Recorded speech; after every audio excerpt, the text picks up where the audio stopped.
pwede nyo po din dalihin kung pwede yung lalagyan nyo dito, pwede po. Pangalagay. Pwede po naman po isang saan kayo nagpunta, pwede naman po gamitin to. Tapos ito naman po, yung cotton candy ko, bibilangin natin.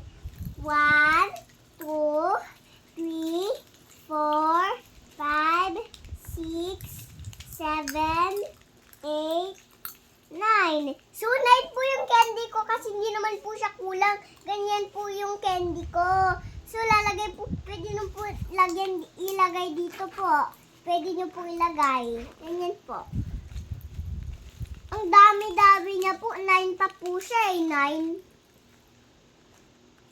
Tsaka pwede po i-close to. So, pwede po ito i-bag. Ganyan po Kung alis po kayo, pwede nyo po gamitin to. Ganyan po.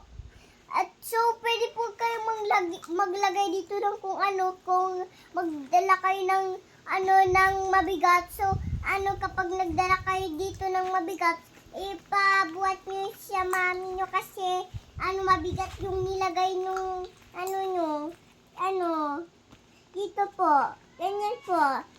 Pumunta po kami ng kanina ng SM. So, binili po namin to. Maganda po siya yung Hello Kitty. Ganda po siya. So, nag-shopping pa po din ako doon.